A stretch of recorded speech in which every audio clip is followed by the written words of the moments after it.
Dans ce cours, je vais vous faire un cours assez intéressant pour les plus débutants, et surtout ça sera intéressant pour votre culture générale.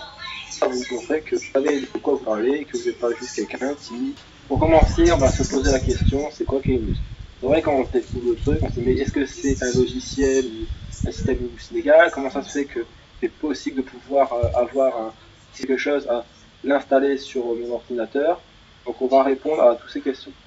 Linux est une distribution Linux de tests d'intrusion et d'audit de sécurité informatique qui est très avancée. Ce système permet de faire des exploits et de pirater les réseaux tels que le feraient des cybercriminels. Bien entendu, Linux n'a pas pour but d'armer qui que ce soit, mais de permettre aux professionnels de la sécurité et aux entreprises de tester la robustesse de leur système et de leur réseau. Linux doit être utilisé seulement pour faire des tests de prévention tels que des tests de offensive sécurité, tels que le ferait un pirate pour auditer, c'est-à-dire contrôler la sécurité des systèmes informatiques et d'information. Alors à quoi ça sert? À tester la sécurité de son parc informatique. Par exemple, Linux est capable de craquer les vulnérabilités et plein d'autres choses. Bien sûr, on ne doit pas utiliser Linux pour des activités illégales. Il faut savoir que tous les logiciels qui existent sur Linux peuvent être installés de manière indépendante sur n'importe quel type de système d'exploitation. Et d'autres logiciels qui sont présents sur Linux peuvent être facilement retrouvables sur Internet ou dans un dark web. Ils ont été fabriqués par une entreprise qui garantissent leur origine, permet aux professionnels de la sécurité d'avoir des outils pour tester leur système informatique sans se mettre en danger avec des outils d'origine douteuse ou illégale. Pour suivre ce cours ou suivre mes différents cours sur la sécurité informatique et le pentest, vous n'êtes pas obligé d'utiliser Linux. Par exemple, dans un moteur de recherche tel que Google, tapez list OS pentest et vous aurez différents types de systèmes d'exploitation Linux pour faire du pentest. L'avantage de Linux, c'est qu'il est très connu et qu'il y a une grande et forte communauté autour de lui, ce qui permet de nous aider quand on a des problèmes avec le système d'exploitation avec différents logiciels, ou de se débrouiller tout seul comme un grand pour résoudre des problèmes techniques. Vous n'êtes pas obligé d'utiliser Linux pour suivre ce cours. Et si vous avez des problèmes avec un système Linux, il faudra vous débrouiller comme un grand. Ou sinon, si vous êtes plus débutant, je vous conseille Linux.fr qui peut vous aider à vous dépanner quand vous avez des problèmes avec la distribution Linux. Était basé sur Slack jusqu'à la version 3, puis sur Ubuntu jusqu'à la version 4. Et Backtrack est issu de la fusion de Wax et de Auditor. L'objectif de Linux est de fournir. Depuis la version 2016.2, Linux est disponible préinstallé avec de nombreux environnements graphiques divers. On retrouve notamment GNOME, KDE, Mac, LXDE et d'autres environnements à télécharger. Quand Linux a été annoncé, je me souviens que beaucoup se sont plaints que la création n'était pas basée sur Ubuntu mais plutôt Debian. Il faut savoir que même si ce n'est que des rumeurs, il y a eu quelques problèmes avec la Backtrack sur les forums d'Ubuntu et tout autre problème par rapport à Backtrack qui est basé sur Ubuntu. Donc c'est pour ça que les concepteurs de Linux ont préféré la distribution Debian non lucrative. Tout ça c'est des rumeurs, mais c'est pour vous faire connaître les derniers potins qui se sont passés à cette époque-là. Alors, si vous avez pensé que dans la but de pirater son prochain est interdit, et que vos articles sont vite blacklistés par les communautés de passionnés, vous voulez demander de l'aide et avoir un soutien pour apprendre sur Linux, ne vous lancez pas sur le forum en demandant de l'aide pour faire une version illégale, alors vous allez faire de choses illégales, à créer ce que j'appelle personnellement l'hypocrisie du hacking. On ne doit pas parler de choses illégales et demander de l'aide pour faire des choses illégales, mais on parle de hacking de manière sur des sujets légaux. Malheureusement, pour apprendre la sécurité informatique, on est obligé de connaître les techniques et les systèmes utilisés, c'est-à-dire qu'on doit parler de hacking et de pentest de manière légale en restant dans les cadres de la loi. Par contre, ça empêche de parler de sujets importants qui pourraient permettre de faire progresser la sécurité informatique. Dans le lien, tout en étant 100% compatible. Une ouverture a été mise en place, l'inspiration du répertoire pentest qui a fait rager beaucoup de personnes, mais tous les outils ont été inclus. Git est utilisé comme solution de clustering, VCF est vrai, mais elle met à disposition des pentesters pour gens des exploits comme Metasploit.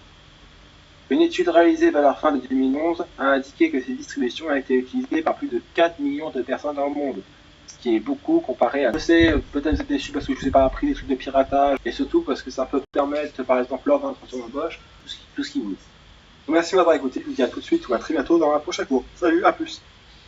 Dans ce cours, je vais vous faire un cours, ça sera un cours assez intéressant pour les plus débutants, et surtout ça sera intéressant pour votre culture générale. Comme ça, vous montrez que vous savez de quoi vous parlez, et que vous n'êtes pas juste quelqu'un qui a vu un gros plan sur internet pour pirater. Donc si vous êtes prêts, on va commencer tout de suite le cours. Pour commencer, on va se poser la question, c'est comment ça se fait que c'est possible de pouvoir avoir un système d'exploitation qui permet de faire du piratage, pourquoi on a le droit de le télécharger, est-ce que j'ai quelque chose à l'installer sur mon ordinateur. Donc on va répondre à toutes ces questions. Linux est une distribution Linux de tests d'intrusion et d'audit de sécurité informatique qui est très avancée. Ce système permet de faire des exploits et de pirater les réseaux tels que le feraient les cybercriminels.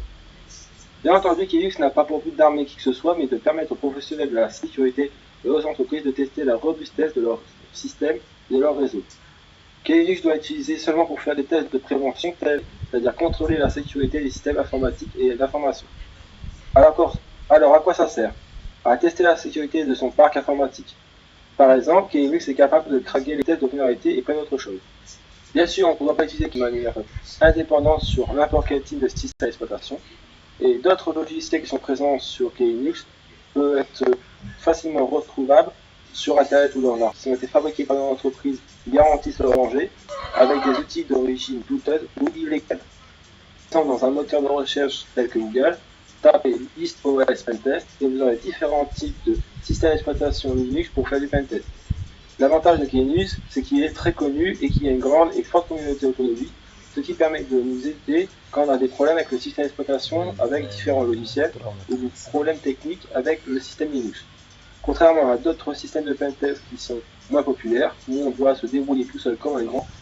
Sinon, si vous êtes plus débutant, je vous conseille Linux, comme ça vous aurez plus d'aide pour vous dépanner. Il y a même un forum francophone qui s'appelle linux.fr qui peut vous aider à vous dépanner quand vous avez des problèmes avec la distribution Linux. Crack, qui était basé sur Slack jusqu'à la version 3, puis sur Ubuntu jusqu'à la version 4. Et Backtrack est issu de la fusion de Wax et de Auditor. L'objectif de Linux est de fournir une distribution. Depuis la version 2016.2, Linux est disponible préinstallé avec de nombreux environnements graphiques divers. On retrouve en tapant GNOME, KDE, Mac, Linux. Linux a été annoncé, je me souviens que beaucoup se sont plaints que la distribution n'était pas basée sur Ubuntu mais plutôt Debian. Il faut savoir que même si ce n'est que des rumeurs, il y a eu quelques problèmes avec la société Ubuntu qui se plaignait que les utilisateurs de Backtrack demandaient de l'aide sur Backtrack, sur les forums de Ubuntu, de Linux ont préféré la distribution Debian où il y a une autre mentalité et ce qui est plus open source et qui est une organisation à but non lucratif. Tout ça c'est des rumeurs mais c'est pour.